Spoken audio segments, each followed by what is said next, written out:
محمد اشرف غني څوک و؟ چا واک ته ورساوه؟ د افغانستان لپاره یې کوم کارونه وکړل او بالاخره وتښتول شه؟ تښتېدو ته اړ کړی شو او که وتښتېد؟ سلام ستړي مه شئ لیدونکو، وخت مو بخیر. هیله ده چې روغ او جوړ اوسئ، د صحت کالي به پر تن ولرئ. بیا هم خوښ او خوشحاله یم چې ستاسو لپاره بیا هم راغلی یم او د یوې نوې سیاسي څیرې سره.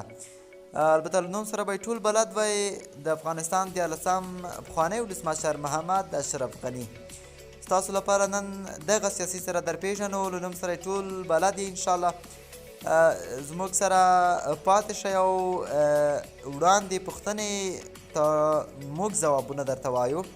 په دغه خپرونه کې د ده د ژوند، د سیاست او د واکمنۍ چې په افغانستان باندې وکړه معلومات شریکوو. موږ سره پاتې شئ، چینل سره سبسکرایب کړئ او زموږ سره په دې برخه کې تاسو کومک وکړئ چې زموږ چینل مخ ته بوځئ، سبسکرایب وکړئ درسره، تر څو د نورو سیاسي څیرې موږ وکولی شو ستاسو لپاره نورو سیاسي څیرو معلومات هغه چې تاسو غواړئ کمنټ کې نوم راته ولیکئ، هغه څوک چې غواړئ تاسو مینهوال یې موږ یې معلومات درته راټول کړو د باوري سرچینو څخه. نو راځو په خپرونه پیل کوو. شخصي ژوند. د اشرف غني بشپړ نوم محمد اشرف غني احمدزی دی. نوموړی د 1928 لمریز کال د ثور په 29مه نېټه د لوګر ولایت په یوه دینداره او روښانفکره کورنۍ کې دې نړۍ ته سترګې پرانیستلې. اوس مهال 2 اولادونه لري چې یو یې هلک او بله نجلۍ ده. لور یې مریم غني او زوی یې طارق غني نومیږي. همدارنګه د هیواد لومړۍ مېرمنې نوم رولا غني دی. هیره دې نه وي چې د حشمت غني په نوم یو ورور هم لري او د پلار په هکله یې باید ووایو چې په شاهي دوره کې په لوړو دولتي مقامونو کې دندې ترسره کړي دي. غني خپل لومړنۍ زده کړې په لوګر ولایت کې ترسره کړي دي، خو د لیسې دوره یې په کابل کې بشپړه کړې او له حبیبي لیسې څخه فارغ شوی. له فراغت وروسته له لا ډېرو زده کړو په موخه لبنان ته ولاړه. هلته یې د بیروت په امریکایي پوهنتون کې زده کړې وکړې. ویې کولی شول چې په لوړ نمرو د لیسانس او ماسټرۍ سندونه ترلاسه کړي. البته نوموړي د خپل لیسانس او ماسټرۍ دورې د سیاسي علومو په برخه کې بشپړې کړي دي. غني په 1955 لمریز کال کالج کې وکولی شول د امریکا متحده ایالاتو تحصیلي بورسیه ترلاسه کړي.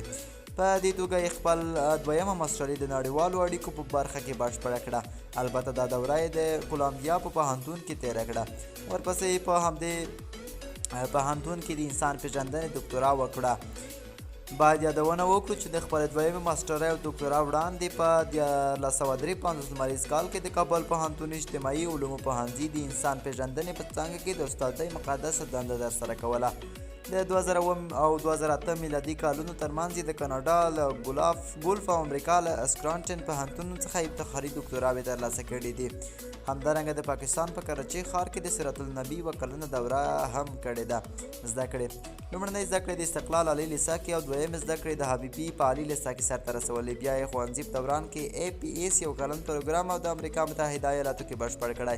تر دې وروسته یې 12 ټولګي بریالیک د حبیبي لیسه نه ترلاسه کړی دی. دندې د افغانستان د اوسني هیواد مشر ډاکټر اشرف غني په افغانستان کې دننه او د افغانستان څخه د باندې په بېلابېلو هیوادونو کې رسمي دندې ترسره کړي او اهمو دندو لړلیک یې په دې توګه دی.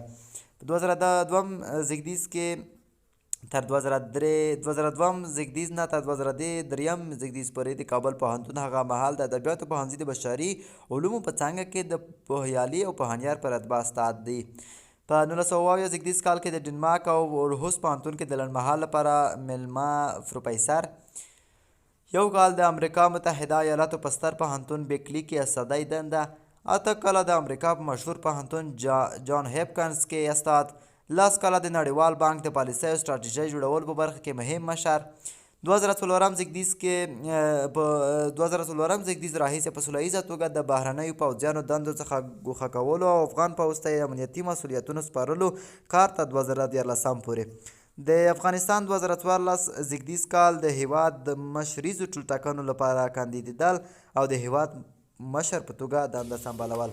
د یادولو وړ ده چې په نړیوال بانک کې د کار پر مهال ښاغلي ډاکټر اشرف غني په لومړنیو 15 کلونو کې د ختیځې او سویلي اسیا د هیوادونو لپاره کار کاوه او پاتې نورو 15 کلونو کې د بېلابېلو نړیوالو چارو د سامون او په ځانګړي ډول د روسیې او اصلاحات په اړه د یادولو وړ کارونه ترسره کړل چې ویل کېږي د روسیې هراړخیزې اقتصادي رغونې بهیر یې خورا چټک کړ. همدې ته پام سره اوس مهال د نیوکمل دولت چې د اسلامي جمهوري تر نوم لاندې کرزي تر مشرۍ ګډوډ روان و، د بهرنیو پوځونو د لیږد او هغوی سره د سیمو په بدلون کې د مشاورت او رئیس په توګه دنده ترسره کړې.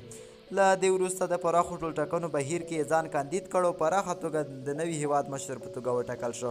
حکومت د ډاکټر اشرف غني د خپل حکومت په دوره کې د افغانستان د آبادۍ، دیموکراسۍ او ملي ثبات د ټینګښت لپاره ډېرې هلې ځلې وکړې. اشرف غني په افغانستان کې د اوبو بندونه جوړ او مدیریت کړل. افغانستان د منځنۍ اسیا په اقتصادي سرلاري بدل کړ.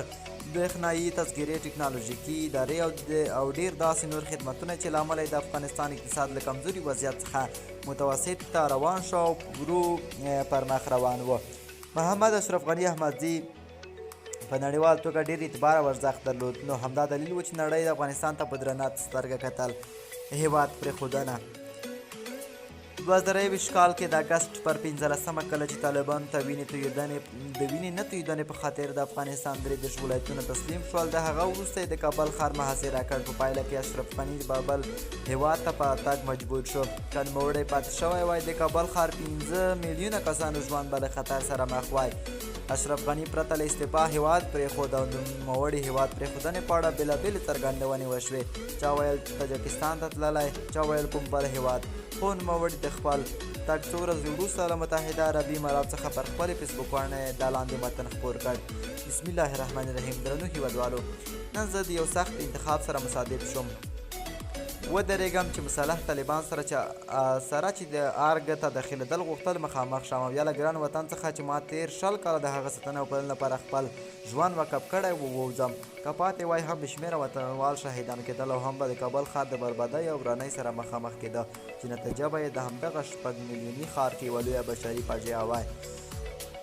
ځانګړې وړتیاوې: ډاکټر غني د خپلو همسرو څېړونکو په جمله کې یو له هغو کسانو څخه ده چې په انګریزي باید د افغانستان په اړه ډېرې لیکنې کړي دي او هغه مهال په ډېرو معتبرو سرچینو کې خپارې شوي دي. څېړنې: نوموړي خپله لومړۍ علمي څېړنې په افغانستان کې د اسلام د مبین دین د نفاذ، د ښځو حقوق او د ټولنیز عدالت له موضوعاتو څخه پیل کړې او په دې باب یې ډېرې لیکنې وکړې. همداراز په قبایلي ټولنه کې د اسلام او دولت جوړول تر سرلیک لاندې یوه مفصله څېړنه وکړه. ورپسې اسلامي شریعت په محکمه کې د شخړو هواری تر نامه لاندې موضوعات راوسپړل. تحلیل لپاره یې د عبدالرحمن خان د سلطنت لومړۍ لسیزه وټاکله او د کونړ ولایت د محکمې پر اسنادو یې څېړنه پیل کړه.